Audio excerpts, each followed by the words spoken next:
दोस्तों, आज की कहानी है सासू माँ। मैं मेरी माँ को देखने मायके जा रही हूँ।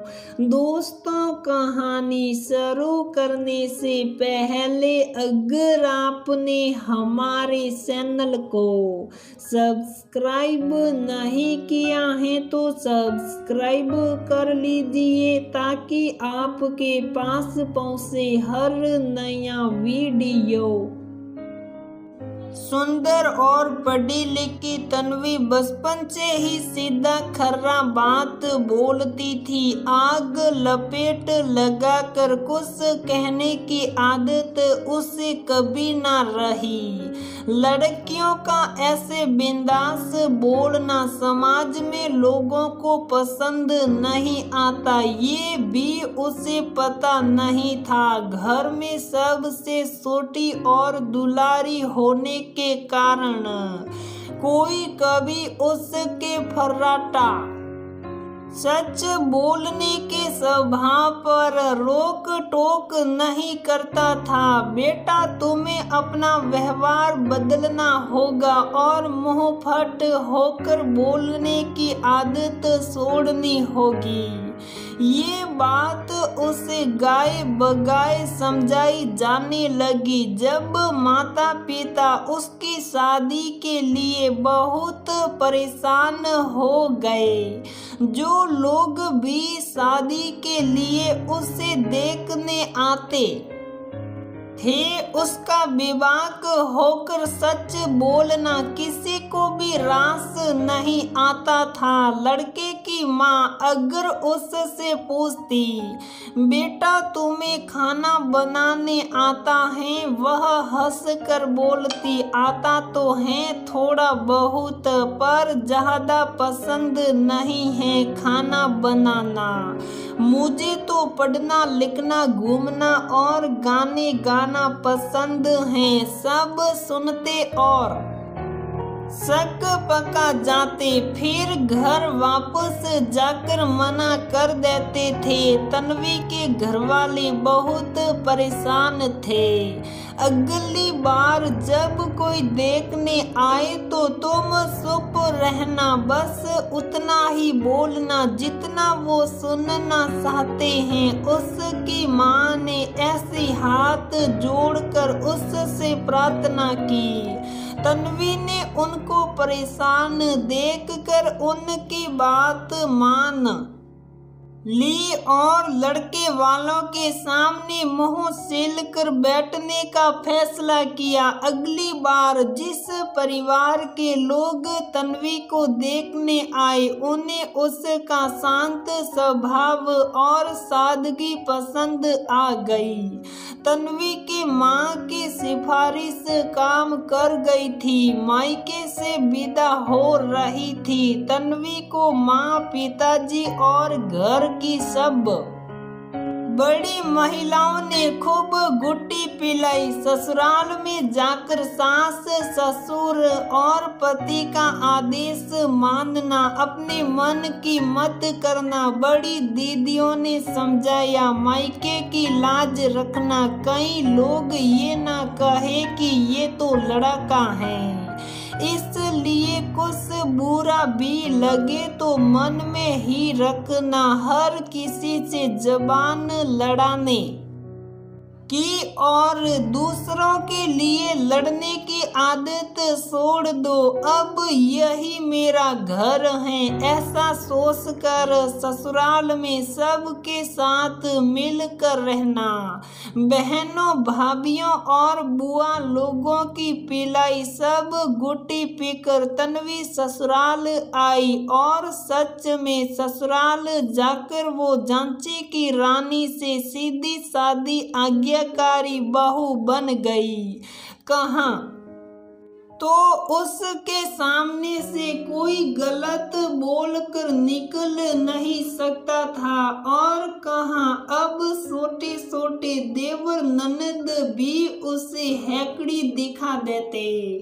सास का तो पूछना ही नहीं था। जिन मायके वालों के कहने पर उसने अपनी कैसी समान जबान को ताला लगाया था, उन माता पिता के ऊपर भी वह फबतियां कस देती और तन्वी सुनकर चुप रह जाती। शांति से घर के काम निपटाती, सबके आदेश बजाती। तन्वी मायके में सबसे छोटी थी, कभी भी घर में इतने काम नहीं करे, पर ससुराल में आकर एक पैर पर खड़ी होकर काम करती। पढ़ी लिखी थी तो पड़ोस के स्कूल में उसको अध्यापिका की नौकरी मिल गई। खूब सवेरे उठकर घर का सारा काम करके वह स्कूल पढ़ाने जाती। अच्छी बहू होने के नाते हर महीने पूरी तनख्वाह लाकर सास के चरणों में रख देती थी। जरूरत पड़ने पर तन्वी कभी उनसे कुछ पैसे मांगती तो उसकी सास कभी कहती उस पैसे से देवर की फीस भर दी, कभी बिजली का बिल भर दिया, पैसा खत्म हो गया कहकर उसे टरका देती। तन्वी की शादी के 2 साल हो गए, पर ससुराल में अब भी वह दोयम दर्जे पर ही थी। फिर भी सबकी खुशी में खुश होने का प्रयास करती। बहू भी इंसान है, ये तो ससुराल कि किसी डिक्शनरी में लिखा ही नहीं होता है। तन्वी को मायके जाने का मौका भी कम ही मिलता था। जब भी जाती सिर्फ 1 दिन के लिए। ससुराल में सास ननद देवर सब थे, पर घर के काम कौन करेगा अगर बहू चली गई तो। और उसकी सास को उसका मायके में फोन करना भी पसंद नहीं था। वह कहती, क्या रोज रोज मायके फोन करना, रोज फोन करके ससुराल के हाल क्यों बताना। तन्वी के पति सोमेश अच्छे थे, पर माँ की बातों पर हाँ में हाँ मिलाने की उनको भी बुरी लत थी। ऐसे में ही एक दिन तन्वी के मायके से खबर आई उसकी माँ अस्पताल में भर्ती हैं। उसकी सास ने जैसे ही सुना कि उसके माँ की तबीयत खराब है, कहीं वह उन्हें देखने के लिए चली ना जाए। खूब कहानियाँ और बातें बनाने लगी। सब मिलाकर उन्होंने उसे चेताया कि हमारे घर की परंपरा नहीं है कि बहू ऐसे ही मायके चली जाए। तुम्हारी माँ अस्पताल से 1-2 दिन में घर आ जाएगी, तब चली जाना, देखकर शाम तक वापस आ जाना। तन्वी के उन्होंने अपनी 20 साल पुरानी मनगढ़ंत कहानी सुनाई, कैसे मेरे सगे सासा मर गए थे, पर मैं मायके नहीं गई, ससुराल में ही सब्र करके पड़ी रह गई थी।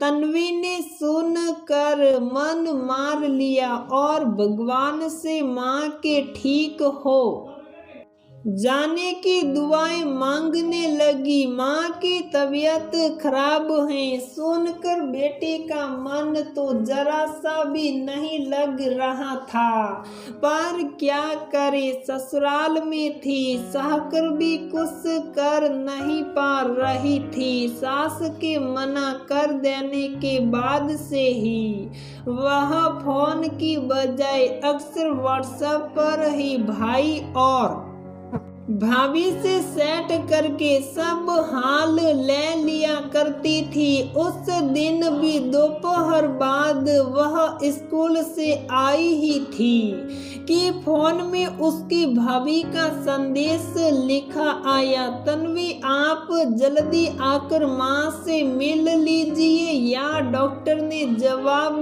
दे दिया, बस 1 या 2 दिन है मम्मी जी के पास। संदेश पढ़ते ही तन्वी के आंखों के आगे अंधेरा सा गया। उसने झट से भैया को फोन करना चाहा, पर वह व्यस्त जा रहा था।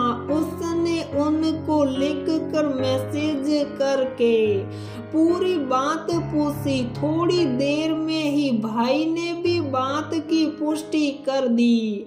तन्वी के आंखों के सामने बचपन से लेकर बड़े होने तक की सारी बातें तस्वीरें बनकर सजीव हो उठी। वह बेताब हो उठी माँ को देखने जाने के लिए। अब उसके दिल ने कहा, तुझे ससुराल में किसी से भी अनुमति लेने की जरूरत नहीं है। उसके दिल ने कहा, जिस माँ की बात मानकर तुम गाय की तरह सब सह रही हो, वही नहीं रही तो किस से किया वादा निभाओगी। तन्वी अपना फर्ज निभाओ, माँ की सेवा करने का हक है तुम्हारा, बस फिर क्या था। वह आखिरी संदेश मिलते ही सिहानी वापस फिर वही सिहानी बन गई थी। आंसू बहाती लाल आंखों से अंगारों से सिंगारी निकल रही थी। उसने तुरंत कपड़े रखे और टैक्सी बुलाई। उसका ये रूप देखकर सास और पति सोमेश भी शक पका गए। इसके पहले कि उसकी सास कुछ बहाने बना पाती, क्रोध में संडी जैसी मुद्रा बनाए तन्वी ने सास से अपनी तनख्वाह मांगी। सास तन्वी के नए अवतार को देखकर शक पका गई। इसके पहले कि कुछ पैसे खत्म हो गए, कहती तन्वी ने फट से उनके बटुए में रखी, अपनी पूरी तनख्वाह निकाल ली। सबकी बोलती बंद थी। उसने जाते हुए कहा, माँ जी मैं माँ को देखने उनकी सेवा करने जा रही हूँ और इसके लिए मुझे किसी से भी अनुमति लेने की जरूरत नहीं है। वो मेरी माँ है। मेरा कन्यादान करने के बाद भी उनका मुझ पर हक है। उनकी देखभाल करना मेरा भी फर्ज है और मैं अपना फर्ज निभाने जा रही हूँ, कहकर तन्वी तेज कदमों से घर से बाहर निकल गई। उसकी सास धम से कुर्सी पर जा धसी।